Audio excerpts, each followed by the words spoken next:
It is time to get some rocks rolling in pre-polish. As you can tell, I have my pre-polished barrels out for the Lot-O. So I'm just going to get all these opened up, and I'm going to use both of these, the colander and the small bucket, to fill these up. Once I get them to a certain level, then I'm going to add my media. And my media is ceramic cylinders, as well as other agate and other rock types. Seems to work pretty well. And the real small ones, when I'm done polishing them, stays right here with the media. So I'm always using them. And see, they even take a polish too. But this is one of your best things that you can do for your media, is mix it in with the type of rocks, or mix in the type of rocks that you are tumbling. In this case, agate, jasper, petrified wood, all the similar hardness, 6.5, 7, 7.5 mil scale, somewhere in that neighborhood range. And it saves money for this, on these. And also, I only use media on my pre-polish and polish. On the rotary, I don't use any media. And that's another money saver. Because this rock tumbling hobby can be quite expensive. Oh, and you're asking about these lids too. For those of you who know about Lot-Os, you see that this is not your typical Lot-O lid. This is a 3D print. And it fits better than a Lot-O. You don't need to put a rubber band or bungee strap or something over the tumbler for the lid now to stay on. And I'll show you in a minute what I use the old red lids for. So, I'm not going to bore you with filling these up with rocks. Now, this one here, let's talk about this one. This one, I like the color of it, and I could keep grinding on it in coarse grit and then medium grit. I could do a few more batches, but there wouldn't be much of a rock left. So when this one comes out of final polish, I will have to clean this one with water pressure to get all of the polish out of it. So I'm taking a chance. I'm running this one as is. Generally, I do grind these down further, but this one here, for some reason, I think I'm going to leave it as is, and we're going to have some unique characteristics with it. Most all these have came from the Missoula flood deposit area. A lot of you know that I have a place that I call the super secret spot. That's where the vast majority of these came from. And there's lots of smalls, some regular size here. And I've been polishing these agates and agate-like chalcedony type pieces off and on now pretty much all summer. And I've got quite a few polished. I've only been doing 2 barrels at a time. But now I'm going to do all 5. And in this video, we're not going to get to the process of showing you what they look like when they're done. I could go get my container over there that's in the other bay and show you what they look like. Because I'm not doing anything different. Same materials from the same location. So we'll kind of give you an idea of what things will look like prior to going into pre-polish. And what it looks like after. So let me go ahead and put you guys on hold here, and I'm going to continue filling these up. I will show you how full I have these barrels with the material, and then I'll show you how much, give you an idea of how much media mix I put in there, and we'll continue on with this. Okay, I have these filled up pretty much about as full as I want to with rocks. There's a few more in that one than there should be, so I'll move one over. And I check out and make sure that they're evenly weighted, kind of.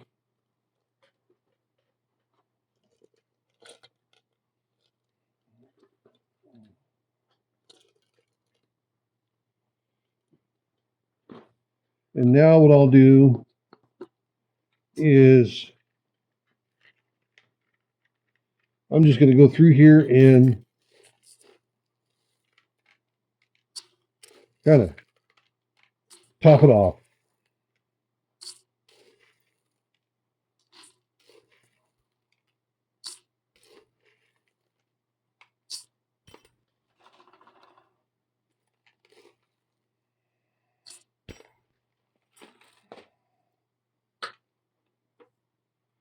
And that's about how full it is.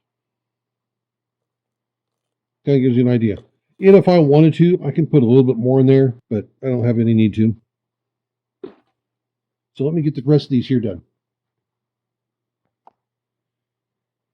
We are done adding in the media.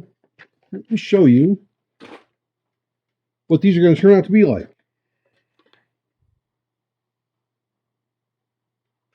So I think we're going to be fine. And you know, I realized something, and I'm going to have to apologize for it. I may sound a little muffled. This camera I used went in for repair, and when I got it back, the microphone sounded muffled. And even when I use it for other applications, it's just not that good. You know, so we went from this to this, minus the fingerprints. There we go. So I apologize for that. I got to make a change here real soon, but I'm going to hold off as long as I can. Use different cameras for the short time. And we've had an exciting week this week. I've reached 1 million views.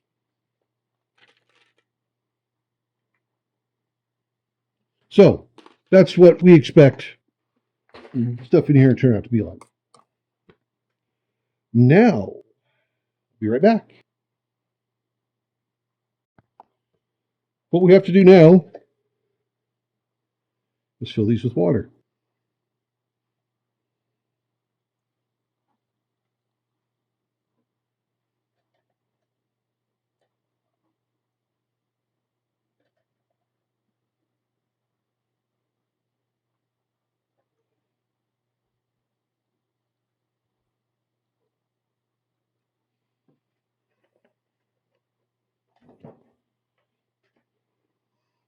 That's it. I'm done.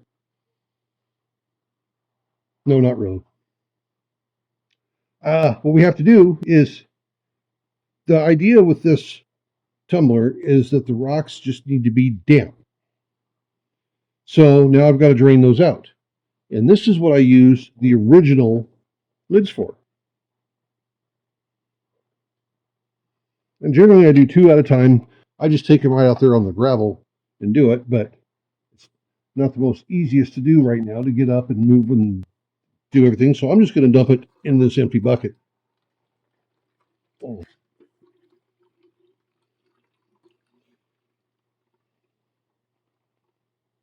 That's it. Make sure everything falls in off the lip. See, not everything fell in. So pick that up. Put in there. That one's ready to go.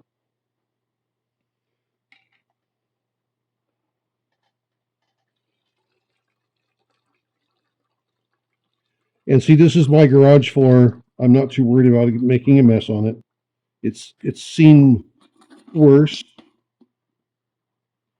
It's what happens.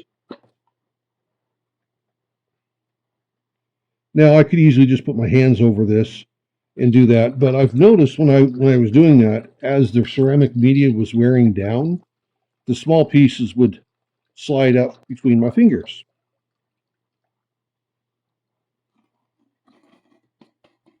So A couple more pieces there, and they both hit the ground.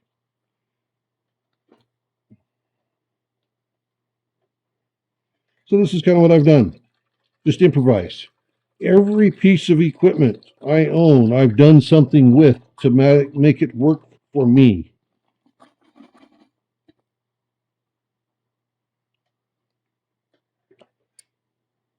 So if your tumbler, your rock saw, your polisher isn't working right for you, make changes to it so it will work right for you. I always have done that.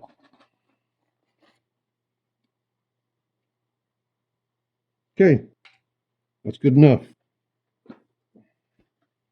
Now,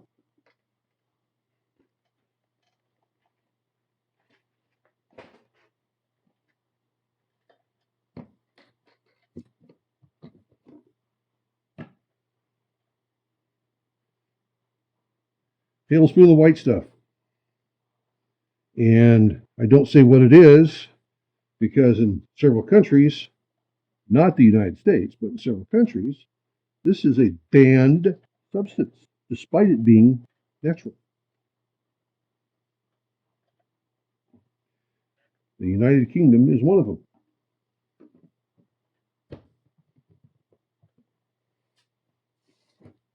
Then now, the last part is pre-polish aluminum oxide.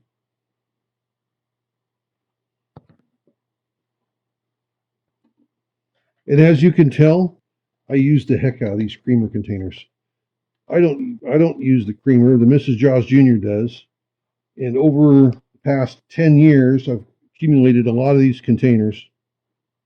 And I use them almost all the time. These and the coffee containers.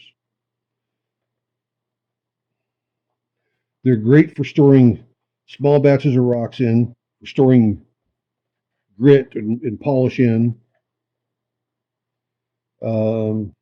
Just they're good for a lot of different things.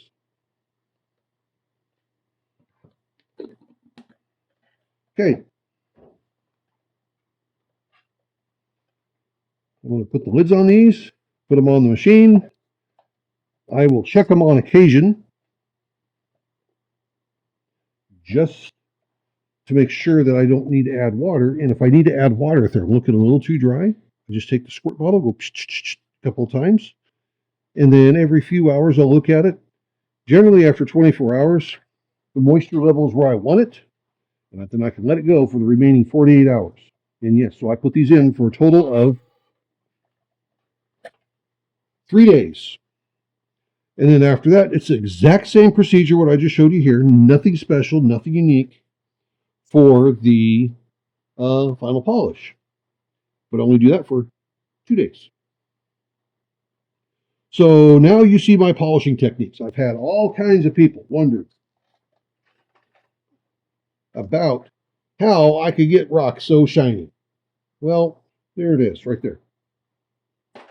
I've also modified every one of these machines to make them work how I want to. As you can tell, I've had 3D lids printed for them. I've modified the existing lids. I've modified the spring rate. I've modified the dowel rod across the bottom of it to see where to adjust the vibration of it. So you can follow what I do, but I can't guarantee you're going to get the same results because I modify my equipment. And that's just how I operate. So how about you guys go? Just remember, everyone's life's an adventure. Then there's mine, polishing some pretty cool rocks. This is the Adventures of Jaws Jr. Muffled sounding Jaws Jr. at that. Have a good one, everybody. See ya.